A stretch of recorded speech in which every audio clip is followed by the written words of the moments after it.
पाकिस्तान बांग्लादेश ताल्लुकात पर मुश्तरका बैनुल-अक़वामी कॉन्फ्रेंस का इनेकाद किया गया। Pakistan national council art auditorium Islamabad में कॉन्फ्रेंस हुई। बांग्लादेशी शुरा ने पाकिस्तान के साथ इजहार यकजहती किया। भारतीय हिंदुत्व मुश्तरका तौर पर मुकाबला करने के लिए इत्तेहाद की ज़रूरत पर जोर दिया गया। पाकिस्तान और बांग्लादेश के बाहमी ताल्लुकात उभर कर सामने आ रहे हैं, जबकि शुरा का अमन और खुशहाली और तरक्की के लिए मिलकर आगे बढ़ने पर जोर। पाकिस्तान आर्मी 93,000 कैदी पाकिस्तान आर्मी के वहां अपनी पतलूनें छोड़कर आ गए। इसमें से एक भी बात सच नहीं है।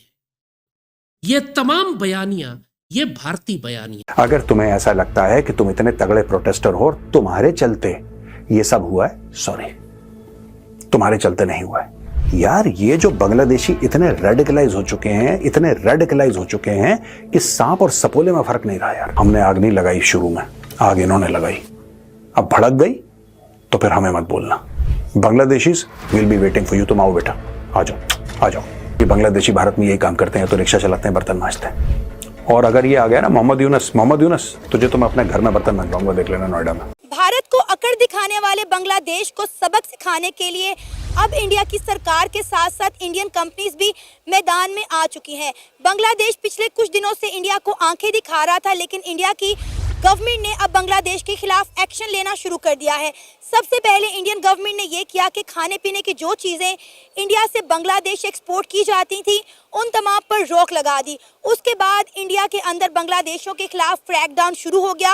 वो बांग्लादेशी जो गैर कानूनी तौर पर इंडिया के अंदर रह रहे थे उनकी पकड़ धकड़ शुरू कर दी गई। दोस्तों, एक डेवलपमेंट हुई है कि बांग्लादेश ये कह रहा है कि वो सार्क को रिवाइव करना चाहते हैं।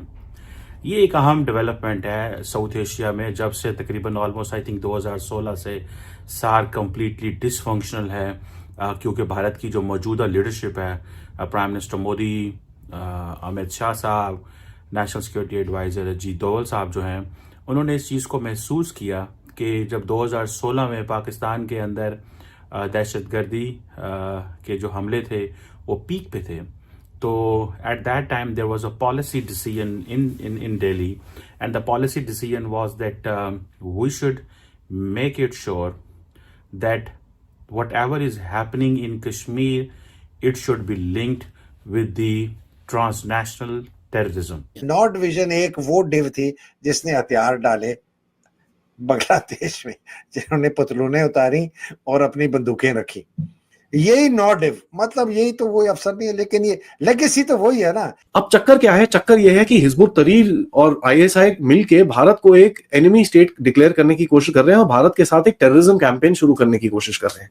लेकिन देखिए, ये टेररिज्म कैंपेन किससे शुरू कर रहे हैं? रोहिंग्या से। उसका जवाब दूसरी तरफ से आ चुका है।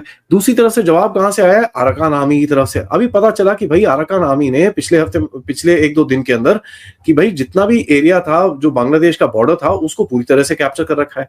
अराकान आर्मी एक बुद्धिस्ट आर्मी है और they are dead against these Rohingyas. तो बिल्कुल भी उनको ये पसंद नहीं है। तो अब बोल रहे हैं कि भाई यहाँ पर भी राह की साजिश हो रखी है। तो यहाँ पर मैं एक ही चीज बोलूंगा, भाई क्यों ना हो, आप अगर उल्टे काम कर सकते हो तो भारत नहीं कर सकता। देखिए, आज से 3 महीने पहले, 4 महीने पीछे चले जाएं तो बांग्लादेश बड़ी तरक्की कर रहा था, ठीक ठाक, पाकिस्तान से आगे था, टेक्सटाइल में आगे था। हमारे आधी टेक्सटाइल के जो कारखाने हैं बांग्लादेश में अभी भी लगे हुए, ठीक है, फैसलाबाद से गए थे, वो बिल्कुल ठीक था। जब अब देखें ना, पाकिस्तान का भी यही मसला है। जरा सी कोई मतलब शरारत होती है, जरा सा कोई आवाम को दुख पहुंचता है तो उसको उल्टा कर देते हैं हुकूमत को। अगर उसको ना हसीना वाजिद के एहसान भी तो बहुत है ना, कहाँ पे उसने पहुंचाया अकेली लड़की ने, बेचारी ने। नहीं, हसीना वाजिद को कहते थे ये तो मोदी की पपेट है, इसलिए इसको हटाया है। नहीं, पपेट नहीं है। देखें, एक कोई कानून है, उनका कोई तरीकेकार था। ये हम जो है ना रोना याद रखते हैं, हंसना याद नहीं रखते हम लोग। इतने सालों में देखें, पाकिस्तान से अलग हो के उन्होंने 60 साल उनके मुल्क में सैलाब आते थे, फिर भी इंडिया ने उसको हाथ रखा और वो कहाँ से कहाँ पहुँच गया है। अब ठीक है, और उसकी वज़ीर आज़म ने उसको अपने मुल्क को कहाँ से कहाँ पहुँचा दिया।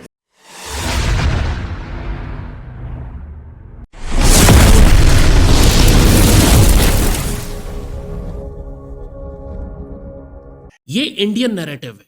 ये वो नैरेटिव है कि जो पाकिस्तान में नजरियाती और रूहानी तखरीबकारी के लिए हमारे जलील लिबरल सेकुलर और उन सियासी जमातों को दिया गया है जो पाकिस्तान को तबाह करने के लिए जिनको लॉन्च किया गया है पाकिस्तान के अंदर। वो एक लाल टोपी पहन के अगर आप गजवा हिंद करते रहें तो उससे गजवा तो नहीं हो जाना।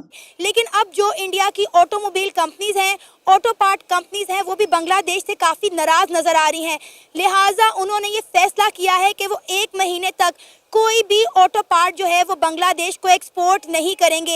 ये अपने आप में इतना बड़ा फैसला है कि अगर इंडिया अपने इस फैसले पर कायम रहा तो बांग्लादेश में चलने वाली गाड़ियां बंद हो जाएंगी। बांग्लादेश से शुरू करते हैं। मैं इस पे सबसे पहले तो ये कहना चाहूंगा कि बांग्लादेश की 16 दिसंबर जब पाकिस्तान से अलग हुए थे, अब वो जुड़ना चाह रहे हैं। मुझे तो ये समझ नहीं आ रही कि अब वो जुड़ना चाहते हैं। वो कहते हैं असी तो भरा बखरे हो ही नहीं सा, असी तो एक मेले च गुम हुए सा, कोई 2 घंटे वास्ते वापस मिल गए सा। लेकिन चीमा साहब देखें, 2 चीजें हैं कि एक अब तो वो तस्वीरें भी उतार रहे हैं मुजीबुर रहमान साहब की अपने करेंसी से। 17 को उन्होंने लड़ाई लड़ी थी। आज हम लोग बैटल ऑनर डे भदूरिया मनाते हैं। We received battle honour Bhaduria and theatre honour East Pakistan. 55 हमारे भाइयों ने जान दी थी, 55 भाइयों ने हमारे जान दी थी कि हम पाकिस्तानी फौज को वहां से खदेड़ें और ईस्ट पाकिस्तान को बांग्लादेश बनाएं। लोग कहते हैं कि नेकी कर दरिया में डाल, लेकिन हर समय ना ये फॉर्मूला चलता नहीं है। कभी कभी जताना पड़ता है, कभी कभी बताना पड़ता है, खासतौर से तब जब दूसरी पार्टी को आराम से समझ में नहीं आता। दुनिया भर में इस टाइम पे प्रॉक्सी वॉर चल रही हैं, तो क्या भारत ये प्रॉक्सी वॉर नहीं खेल सकता? पहले भी मैंने आपको बोला था कि साहब भारत का जवाब आएगा, सही टाइम से आएगा, और जब आएगा ये लोग रोएंगे। तो अराकान आर्मी की जो एक्टिविटीज हैं ये बड़ी इंटरेस्टिंग है। कई लोग बोलते हैं Arakan army is backed by the Chinese and this and that. वो शुरू में था, लेकिन आप ये चीज याद करिए, अराकान आर्मी वही आर्मी है जो आपका सुतवे पोर्ट को प्रोटेक्ट करती है, आपके इंटरेस्ट को प्रोटेक्ट करती है, और आपके साथ बाय द वे नवंबर में आपके ऑफिशियल्स के साथ उनके रिप्रेजेंटेटिव्स ने आके यहाँ पर मीटिंग करी थी। तो कुछ तो गड़बड़ है और कुछ तो इंटरेस्टिंग चीज चल रही है, क्योंकि अननोन गनमैन का कहर अभी बांग्लादेश की दूसरी तरफ से फैलने वाला है। तो बड़ा बोल रहे थे कि हम यहाँ पर ये कर देंगे, वो कर देंगे। अबे अंकल लोगों, दूसरी तरफ देखो, तुम्हारे अंदर अभी बहुत बड़ा छेद होने वाला है। ठहर जाओ, अभी तो गेम शुरू हुई है गाइस, बड़ा मजा आने वाला है। आप क्या कहेंगे ये जो बांग्लादेश और इंडिया के बीच जो क्राइसिस चल रहे हैं?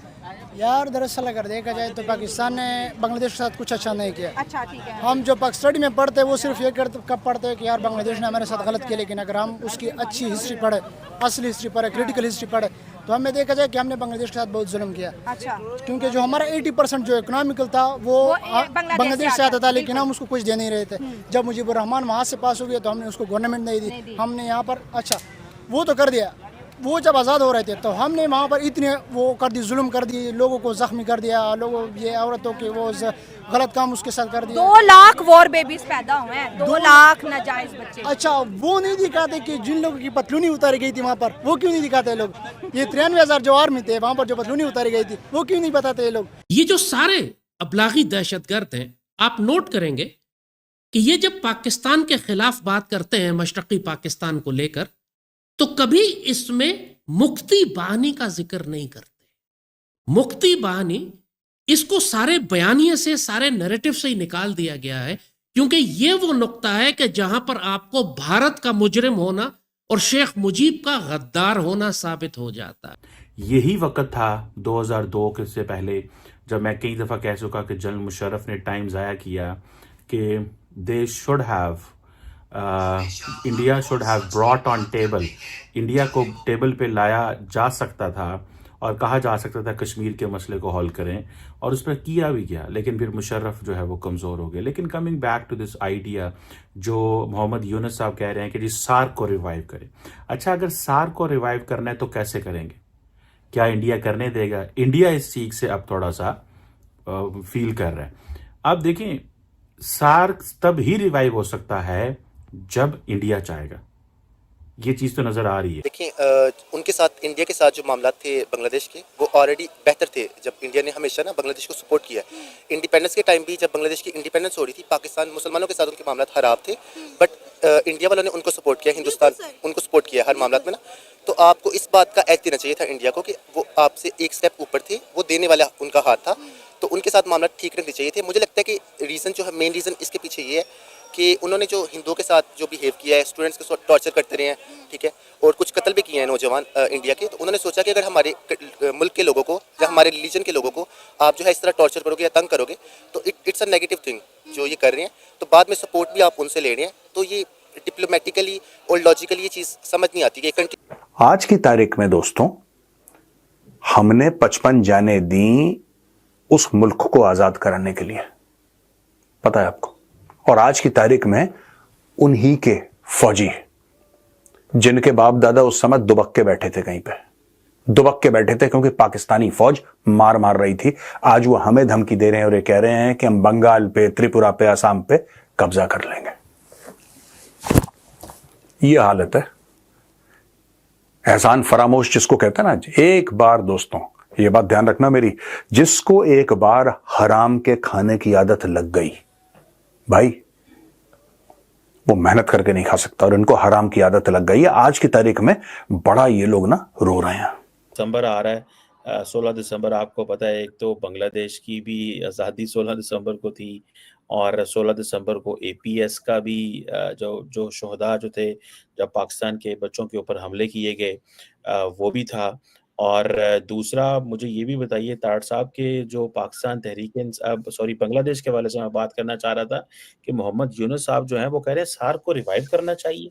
ताड़ साहब, इंडिया तो सार्क को कभी भी रिवाइव नहीं करने देना चाहता, तो मोहम्मद यूनुस ने क्या ये कोई कंसेशन लेना चाहते हैं नरेंद्र मोदी से कि हसीना वाजिद को चुप कराओ, वरना मैं कोई पंडोरा बॉक्स मजीद खोलना चाहता हूँ।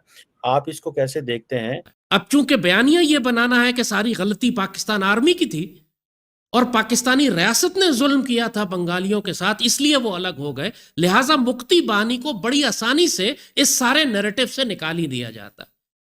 आपने कभी इमरान खान को मुक्ति बानी के बारे में बात करते नहीं सुना होगा। आपने कभी पाकिस्तान के जो लिबरल सेकुलर बेगैरत हैं, हराम के पले हुए हामिद मीर जैसे सहाफी, कभी ये मुक्ति बानी के बारे में बात नहीं करेंगे।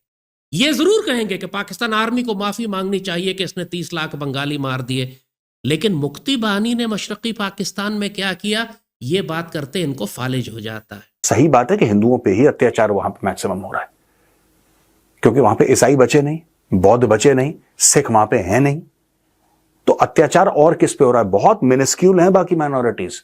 वहां पे मेजर माइनॉरिटी जो है, जो बड़ी माइनॉरिटी है, वो हिंदुओं की है। और दोस्तों, हिंदुओं की औरतों के साथ रेप करना, हिंदुओं के मंदिर तोड़ना, हिंदुओं को इतना धमकाना कि कल से तुम नौकरी पे नहीं आओगे, अभी इस्तीफा लिखो, हिंदुओं की दुकानें जला देना, ये सब वहां पे आम हो रहा है। अच्छा, जब ये बात करते हैं ना कि साहब ये क्यों हो रहा है यहां पे ऐसा, तो बांग्लादेशियों का एक साफ साफ जवाब होता है कि इससे कोई लेना देना नहीं है कि ये हिंदू हैं। ये एक्चुअली आवामी लीग जो थी ना, शेख हसीना की पार्टी, उसके सपोर्टर थे। ये पॉलिटिकल वायलेंस है, ये रिलीजियस वायलेंस नहीं है।